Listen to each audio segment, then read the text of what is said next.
Hey there mga my love Sagittarius! Thank you so much for always staying here with me in this channel. So yan, no, bago natin simulan, no, ang content natin for today is we're gonna take a look at, no, kung meron man kayong specific person on your mind or kung wala, okay lang, no, basta kung sino man tong person na to, strongly connecting siya sa inyong energy spiritually. So yan mga babes, no, bago natin alamin kung ano kanya, paano ka na binuview or paano mo siya binuview naman, no, or vice versa. Pwede rin na alamin natin kung ano yung mutual energies ninyong dalawa or yung shared energies ninyo. What is the blockage and the possible outcome in this connection?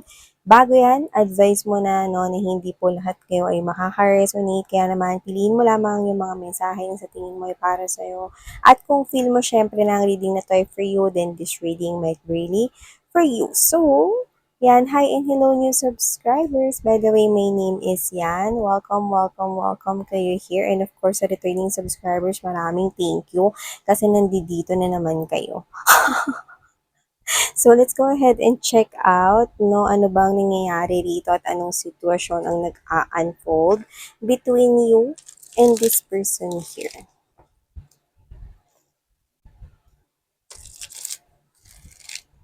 Parang may nag-open up na rito, may nag-speak out. Yan, no? So, ano kaya yon? So, Spirits and Angel guides, Archangel Michael, thank you so much. Tell me something. How does this person views my Sagittarius people? Paano po na binuview ang aking mga Sagittarians right here? And what about my Sagittarians? Paano naman nila binuview ang person na ito? Who is this person? Tell me something about this person. Mukhang meron ditong communication, may pag-uusap. Yan ang nakuha ko rito. Nag-uusap kayo or pwedeng may pag-uusapan or may pinag-usapan na. What is the shared or mutual feelings? What about the blockage? Challenge, issue, problem of this situation. Possible outcome. Possible outcome as well. This is for Sagittarius. Sagittarius. Okay, let's go ahead and check out Sagittarius. Anong meron dito for you guys? So, this person is viewing you as the wow, Ace of Pentacles or the Ace of Coins energy. So, definitely yung pag-uusap pwedeng may kinalaman, no, sa trabaho, no? Pwedeng siya ay boss mo or baka ka-workplace mo siya rito, no? Or baka parehas kayo, no? Baka business partners naman kayo, no? At magandang usapan to kasi super solid to, nakikita natin dito. Ibig sabihin kung ito ay bagong trabaho, no, parang wini-welcome ka niya rito. Uy, welcome ka rito sa company namin. Sana magstay ka rito here with us. No, yan, no? So, this person here is welcoming you at mukhang ito ay magandang simulain na rito. Yan, no? Kung sa iba hindi naman ito usaping trabaho, no, pwede naman na magsimula kayo sa trabaho nito, no, at baka may mag-unfold rito na pag-uusap. Yes, no. I'm seeing an offer right here, no, regarding to work. Nakuha ko talaga rito maaring magkaroon rito ng something stable na connection kahit na, okay, mag-umpisa or nag-uumpisa pa lamang ito. So, wow, this person is viewing you, no, na pagdating rin sa characteristics mo at personalidad, no, hindi kayong paiba-iba ng direksyon, no. Parang pag nagdesisyon ka na, yun na yun, no, hindi ka na magpapalit ng desisyon, no, parang mekos-mekos pa o mekos-mekos na. Doon ka sa mekos-mekos na, 'di ba? So nakikita ko rito na nakikita ka nitong tao na 'to, no, na meron ka ritong palabra de honor, no, meron kang one word dito, no, at mga babes, so nakikita ka niya na may potential ka ritong mag-grow. So yung iba, malakas talaga yung energy, no, na pwedeng magsimula kayo as magkatrabaho or as friends, no. Parang sa pagtagal na lang ng oras at panahon, no, maaaring may paghulog ng emotions and feelings, pero mukhang ito ay in general, pasimula pa lang, pa-bloom pa lang, no, yung nakuha natin dito sa Sagittarius, no. At itong person na ito, nakikitaan kanya ng potential, Yan, no? At ewan ko, bakit ko nasisense na maaaring papunta ito sa exciting part, no? Na maaaring ito ay mag-something na mag-bloom into romantic feelings. Yan, naalamin natin dito, no? So, maganda, no? Marami siya ritong kayang i-offer sa'yo, no? At kung papasukin naman ang larangan ng pag-ibig, Sagittarius, no? Nakikita ko na well-stable siyang individual. At nakikita ko rito, no? Na maaring meron rin siyang sariling nabiling property, like own niya yun. Siya yung bumili nun, no? Nasa tayo dito ng mga titulo, files, documents related to that ownership. Okay? So, kung hindi man yun property na bahay or what, no, pwedeng business yun, establishment. So, you could be dealing with someone na pwedeng boss or this person is successful in terms of career, job, and finances it is. So, tingnan naman natin kung paano mo view ang taong ito. So, you're viewing this person as the, oh, see, communication, no? With the Eight of Wands energy, nakikita ko na nag-uusap kayo rito at nakikita ko na magtutuloy-tuloy yan. Magandang simulain na magtutuloy-tuloy yan for you guys, no? At ang maganda, nakikita mo siya, okay, bilang someone here na man of actions. Hindi lang siya man of words, kundi kung ano yung sasabihin niya, siya ring equal or katumbas ng action, no? Kumbaga, words is equal to actions, no? So, ibig sabihin, nakikitaan mo rin siya ng potensyal, no? Parang, okay, sige, dito na ako sa company na to. Okay, sige, nakikita ko yung transparency niya bilang business partner dito, kung ka-business partner mo man siya. So, nakikita ko na maganda yung pag-uusap, maganda yung flow dito, no? At nakikita ko na there's consistency. Tuloy-tuloy dito ang magiging magandang connection ninyo, no? Na maaaring ang mauwi sa relasyon. Bakit lagi ko yung sinasabi? Ba't mo lagi sinasabi yun, Miss Yan, no? Kasi yun yung nakukuha ko dito, nakita ko ng mga nagliliparang puso, no? Kahit di nyo yung nakikita dyan, no? How I wish na ma-share ko yung nakikita ko, no? Ang cute, no? Nagliliparang mga puso na parang meron silang mga imaginary, mga pakpak, no? So, whatever the case may be, tinanan natin agad, okay, mga mahal, no? Na, kung papansin mo, bago pala natin tingnan ang inyong mutual energy, parehas na may land sa ilalim, may land rin dito.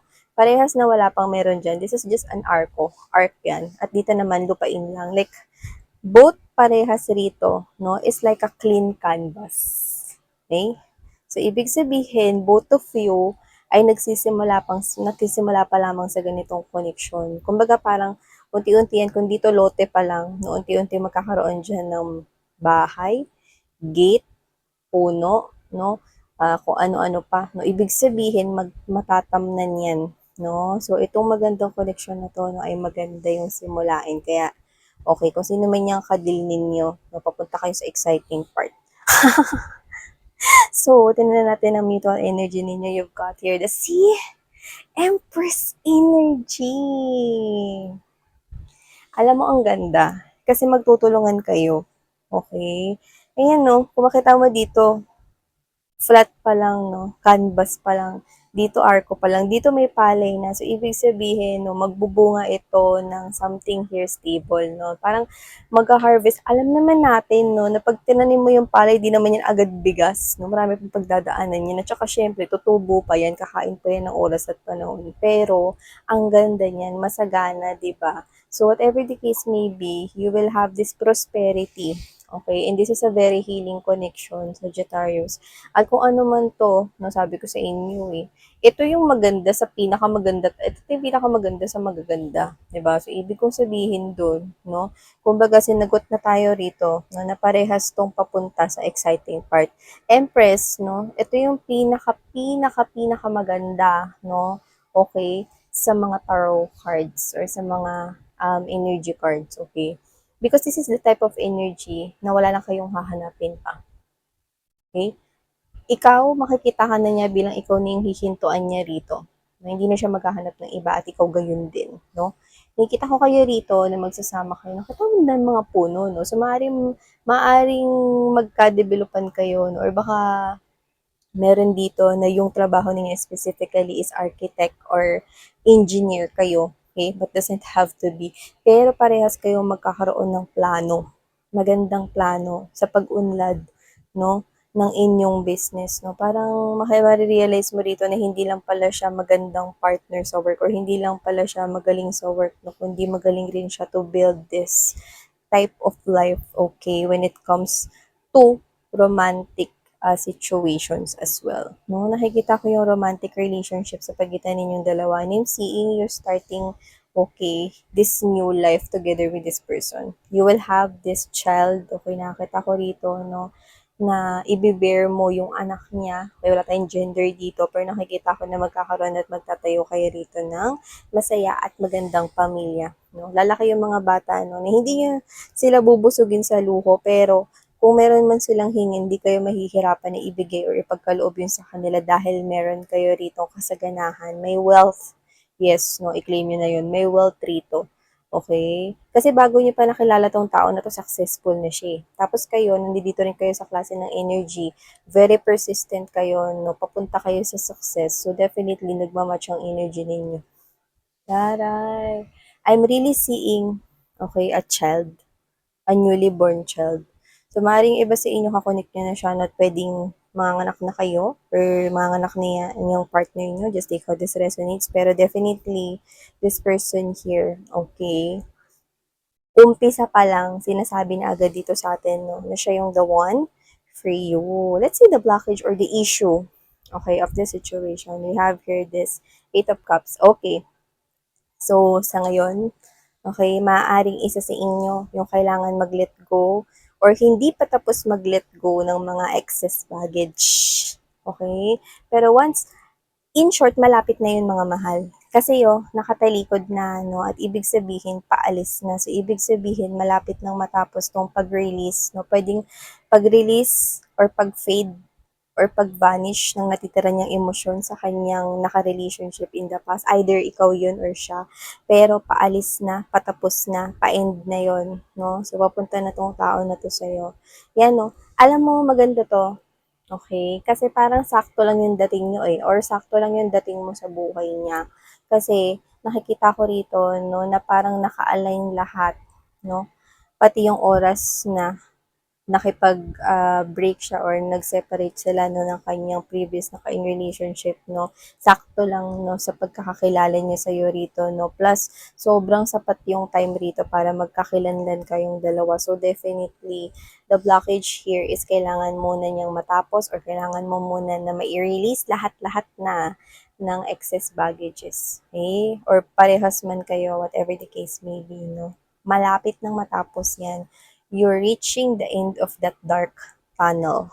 Okay? So yeah, the possible outcome of this connection is this. Exactly. You've manifested each other. Imagine you've got the Empress together with the Magician. So you're attracting parehas. Anong parehas na ano nito? Diba sabi ko sa inyo, ito rin yung wand ng Magician dyan. So ibig sabihin, you've manifested each other. Okay? And you will be a blessing to each other kasi parehas na mangyayari rito ang gusto ninyong mangyari, no? Hindi lamang dito sa romantic relationship na to, kundi kung ano pa yung gusto ninyong ma-attract, no? Para sa inyong buhay or para sa inyong mga sarili, no, ay darating. Yan, no? Alam mo, parehas kasi kayong positive mag-isip. Parehas ninyong maiisip dito that you need to look at every areas of your life in a positive light. Okay? So, nakita ko rito, no, that with the Magician right here, you're moving towards each other at ang ganda. Kasi nahahatak ninyo like a magnet. You're attracting each other like a magnet, no? Papunta sa isa't isa. Let's see at the bottom of the deck. Yeah, Page of Swords energy. Nandito na kayo ngayon, no? See? This person will be eyeing you as a perfect marriage partner here, as the future spouse, no?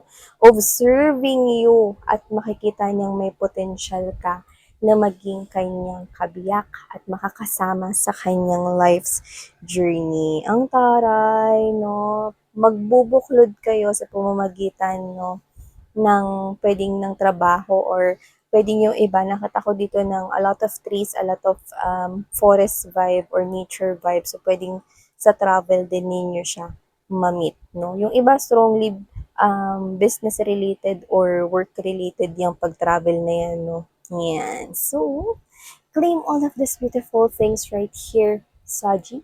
Thank you so much. Sarang yellow and light.